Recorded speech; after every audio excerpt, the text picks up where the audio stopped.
जंगल में सारे पंछी एक पेड़ के पास इकट्ठा हुए थे। अभी तो सर्दियाँ शुरू ही हुई है, तो इतनी ठंड पड़ी है। पता नहीं आने वाले दिनों में ठंड कैसी होगी। तभी वहाँ पर सूचना पक्षी सूचना देने के लिए आ जाते हैं।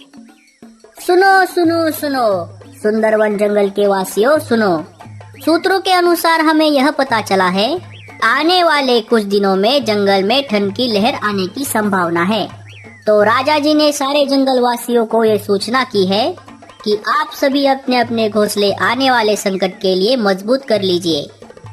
सूचना पक्षी सूचना देकर चले जाते हैं। उनकी बात सुनते ही सारे पंछी डर जाते हैं। चलो, अब नया संकट आ गया। आए दिन इस जंगल में कुछ ना कुछ तो होता रहता है।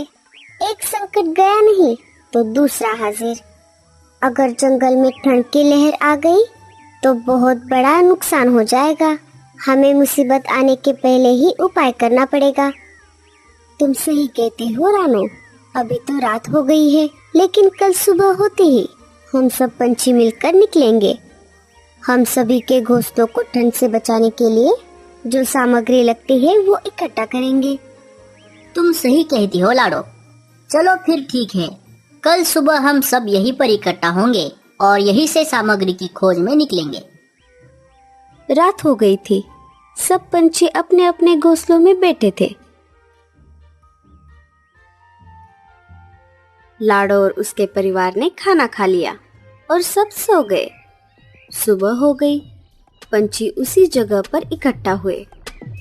सब पंछी मिलकर सामग्री की खोज में निकल पड़े। थोड़ी दूर आने पर पंछियों ने देखा कि जंगल में हर तरफ बर्फ की चादर जमा हो गई थी। बर्फ जमा होने की वजह से सूखी लकड़ियां भी नहीं दिख रही थी। पंछी थोड़ा और आगे चले गए, लेकिन उनकी मेहनत बेकार गई। उन्हें कहीं पर भी एक भी लकड़ी का टुकड़ा नहीं मिला। कालू को आने वाले संकट के बारे में जरा भी चिंता नहीं थी, क्योंकि कालू ने एक बहुत बड़ा होटल बना लिया था। होटल के सारे कमरे इतने सक्षम थे कि वो आने वाले सारे मौसम को झेल सकते थे। लेकिन कालू को लकड़ियों की जानकारी थी, इस वजह से वो उन सारे पंछियों के साथ आया था। ओई माँ, मर गई रे मेरा पैर। अरे मीनू मौसी, क्या हुआ आपको? लगता है मेरे पैरों में मोच आ गई है। अब मैं ज्यादा देर तक नहीं उड़ सकती। मैं अब और आगे नहीं आ सकती। मैं यहीं से वापस चली जाती हूँ। जो होगा देखा जाएगा। हमें सूखी लकड़ियाँ मिल सकती है, लेकिन हमें थोड़ा और आगे जाना पड़ेगा। कालू भैया, हम सब बहुत थक गए हैं और आगे हम नहीं जा पाएंगे।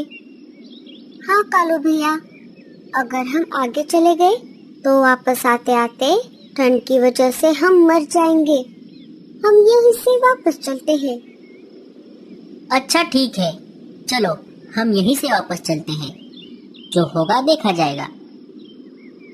सारे पंछी वापस अपने जंगल में आ जाते हैं। वापस आते आते उन्हें रात हो गई थी और सारे पंछी भी बहुत थक गए थे। घर आते ही सारे पंछी अपने घोंसले में सो गए।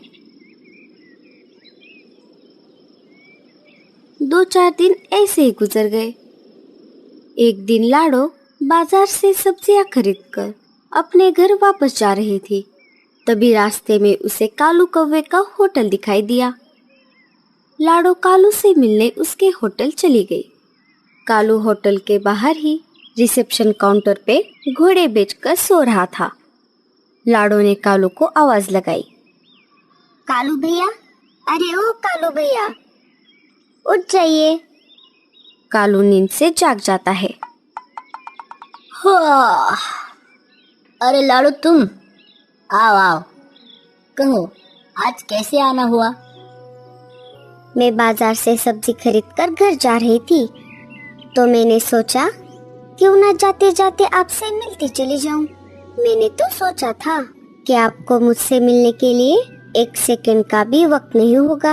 आपका होटल ग्राहक से भरा पड़ा होगा। मैंने भी यही सोचा था लाडो, लेकिन तुम तो देख रही हो मेरा होटल एकदम खाली है। बहुत दिन हो गए, एक भी ग्राहक नहीं आया। क्या आपने पता लगाया कि ऐसा क्यों हो रहा है? मैंने पता लगाने की बहुत कोशिश की, लेकिन मुझे कुछ समझ नहीं आ रहा लाडो। तभी लाडो को टेबल पर होटल के रूम्स का प्राइस चार्ट दिखाई देता है। लाडो ने देखा कि कालू रूम के दाम बहुत ज्यादा रखे थे। कालू भैया, आपने होटल के रूम के प्राइस इतने ज्यादा क्यों लगाए रखे हैं? अरे वो क्या है ना लाडो, मेरा होटल ज्यादातर तो खाली ही रहता है, और जो ग्राहक रूम ले लेते हैं वो या तो मजबूरी से लेते हैं या फिर वो अमीर होते हैं। इसलिए जो भी ग्राहक होटल के रूम ले लेता है, मैं उससे ज्यादा पैसे ले लेता हूँ। अब समझ आया मुझे, आपके रूम के दाम बहुत ज्यादा है। अगर आपको लगता है कि आपका होटल कभी खाली ना रहे, तो आपको होटल के रूम का प्राइस कम करना पड़ेगा। शायद तुम सही कह रही हो लाडो, मैं आज और अभी से होटल का सारा सिस्टम ही बदल दूंगा। कालू भैया, मेरे दिमाग में एक आइडिया है। अगर हम मेरे आइडिया को इस्तेमाल करेंगे तो आपका होटल इस पूरी सर्दी में हाउसफुल रहेगा। अरे वाह लाडो, ऐसी कौन सी आइडिया है तुम्हारे पास, जल्दी बताओ। कालू भैया, आपको तो पता ही है, आने वाले दिनों में जंगल में ठंड की लहर आने वाली है। अगर हम जंगल के सारे पंछियों को आपके होटल के रूम कम रेट में दे देंगे, तो सर्दियाँ खत्म होने तक एक भी रूम खाली नहीं रहेगा। इससे आपका भी फायदा है और पंछियों का सर्दी के मौसम में बचाव भी होगा, क्योंकि आपके होटल के कमरे ठंड की लहर को झेल सकते हैं। अरे वाह लाडो, ये तो बहुत अच्छी आइडिया है। चलो हम एक एक करके सारे पक्षियों को ये बात बताते हैं। अरे कालू भैया, हम एक एक करके पंछियों को बताने जाएंगे तो इसमें बहुत वक्त लग जाएगा। इसके बजाय हम एक काम करते हैं, हम पोस्टर छपवाते हैं और जगह जगह पर लगवा देते हैं। इससे हमारे जंगल के भी पंछी आएंगे और साथ ही साथ दूसरे पंछी भी आएंगे जिनके घोंसले कमजोर हैं। सही कहा तुमने लाडो, चलो फिर। लाडो और कालू मिलकर पोस्टर छपवा देते हैं। जैसे ही पंछी कालू के पोस्टर्स देखते हैं, वो एक एक करके कालू के होटल में पूरी सर्दियां बिताने के लिए आ जाते हैं। देखते ही देखते कालू का पूरा होटल ग्राहकों से भर जाता है। सारे पंछी मिलजुल कर रहने लगते हैं। सारे मिलकर रात में बॉनफायर जला देते हैं और सर्दी का आनंद लेते हैं। 2-4 दिन ऐसे ही बीत जाते हैं और पड़ोस वाले जंगल के लुटेरे पंछियों को इस बात की खबर मिल जाती है कि सुंदरबन जंगल के सारे पंछी एक होटल में ठहरे हुए हैं और पूरा जंगल खाली है। सब लुटेरे पंछी मिलकर ये प्लान बना ले हैं कि एक एक करके वो पूरे जंगल के पंछियों के घोंसले लूट लेंगे। इधर कालू के होटल में सारे पंछी आराम से रह रहे थे और रात के समय लुटेरे घरों को लूट रहे थे। ऐसा करते करते लुटेरे सारे घरों को लूट लेते हैं। ठंड का मौसम कम हो जाता है। पंछी अपने अपने घरों की तरफ वापस आ जाते हैं और देखते हैं तो क्या, उनके घर का सारा सामान चोरी हुआ होता है। पूरे जंगल में अफरा तफरी फैल जाती है। ये खबर राजा जी के कानों तक पहुंच जाती है। राजा जी और उनके सिपाही वहां पर आ जाते हैं। लाडो और कालू भी वहां पर मौजूद थे। ये सब किसने किया होगा? हमें इस बात का जल्द से जल्द पता लगाना होगा। सिपाहियों, अभी के अभी जाओ और उन लुटेरों का पता लगाओ। तभी लाडो चिड़िया को पड़ोस वाले जंगल के लुटेरे पंछियों के गिरे हुए पंख दिख जाते हैं और एक गले का लॉकेट भी पड़ा हुआ दिखाई देता है। लाडो राजा जी के बात को रोकते हुए बोलती है, रुकिए राजा जी, ये देखिए, ये पंख तो हमारे जंगल के किसी भी पंछी का नहीं है और लगता है ये लॉकेट भी उनमें से ही किसी एक का होगा। अरे हाँ लाडो, ये तो पड़ोस वाले जंगल के लुटेरे पंछियों के पंख हैं। लगता है उनको पता था कि जंगल में कोई भी नहीं है और इसी मौके का फायदा उठाकर वो यहाँ चोरी करने चले आए होंगे। अच्छा, तो ऐसी बात है। मैं अभी पड़ोस वाले जंगल के राजा से बात करता हूँ और उन लुटेरे पंछियों को सबक सिखाता हूँ। नहीं नहीं राजा जी, वो ऐसे ही अपना गुनाह कभी कबूल नहीं करेंगे। हमें उन्हें रंगे हाथों पकड़ना होगा। वो कैसे लाडो? मुझे सोचने के लिए थोड़ा वक्त दीजिए, मैं कुछ उपाय जरूर निकालूंगी। इधर लुटेरे पंछी अपने जंगल वापस आ जाते हैं और देखते हैं तो क्या, उनके सारे घोंसले बर्फ में दब चुके होते हैं। उनमें से लुटेरे सरदार ने कहा, अरे साथियों, हमारे घोंसले तो बर्फ के नीचे दब गए हैं। अब हमें रहने के लिए कोई और जगह का इंतजाम करना पड़ेगा।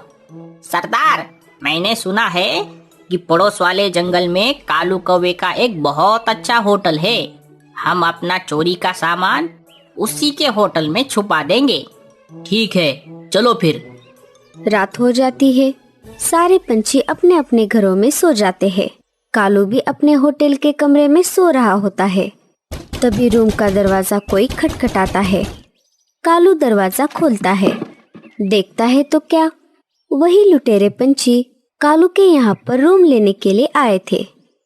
कालू ने देखा, जो लॉकेट लाडो को घोंसले के बाहर मिला था, वही लॉकेट उन सारे पंछियों के गले में था, सिवाय एक पंछी के गले में छोड़कर।